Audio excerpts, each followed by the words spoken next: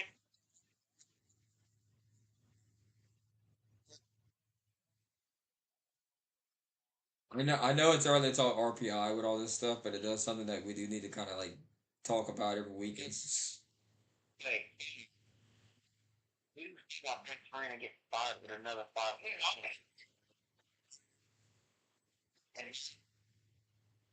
and that's just it's regional. Okay,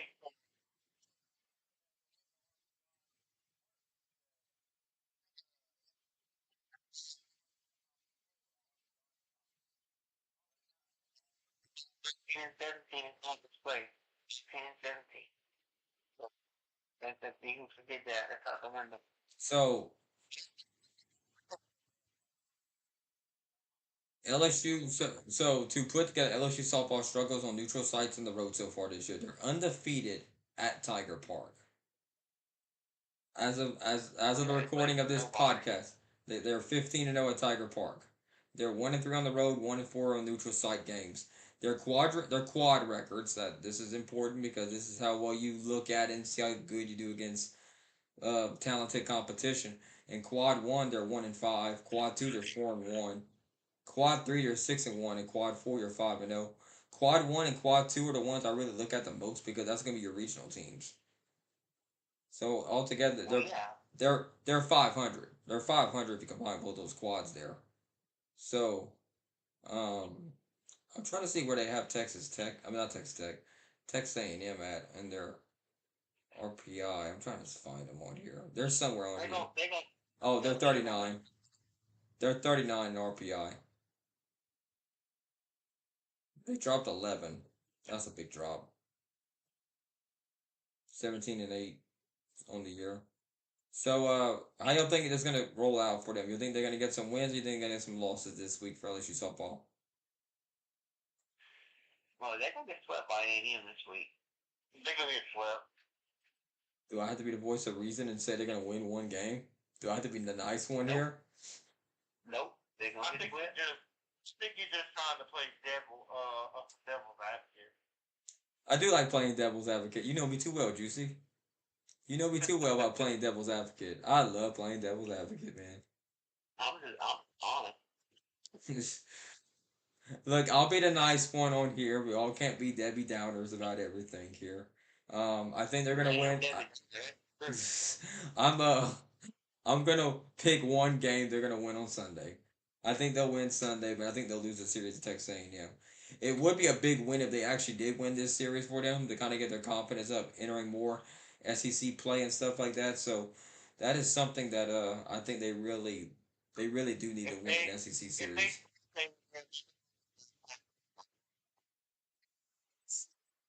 okay, put it on the record.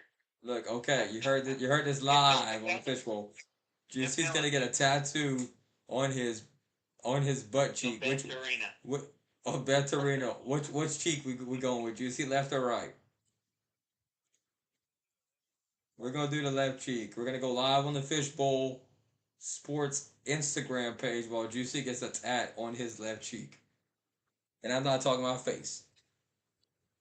They playing on at home or on the road. That one is, let's see, I think that one's at home. Let me go pull it up. I don't have the schedules right in front of me. It probably is at home because they usually work reciprocal with each other. Like if LSU's on the road, they at home. Baseball's on the road, they gonna be at home. If baseball's at home, they gonna be on the road. They don't want to. It's at home. Yeah, it's at home.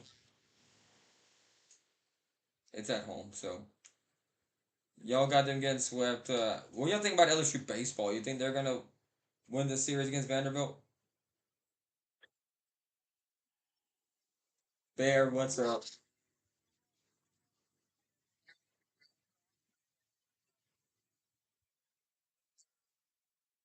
Give them the benefit of the doubt. Okay, I'll go with Juicy. I'm gonna go 2 out of 3. What you thinking, Bear? Yeah. Yeah. Vanderbilt's struggling just as bad as us. I'm gonna. So I'm gonna say they're gonna win 2 out of 3. I'm gonna be nice. Now, babe, I'm gonna be nice this week. All right, that's fair. All right, I think we've covered everything on this fabulous episode here of Fishbowl Sports. I hope you have a great and wonderful day here. You can follow us on all our social media channels: TikTok, Instagram, YouTube, Facebook. You know, we're all over the interwebs here. So thank you for tuning in. Hope you have a great and wonderful day. We'll see you here next time here on Fishbowl Sports. Have a good night, Fishbowl Nation. Good night. Peace out.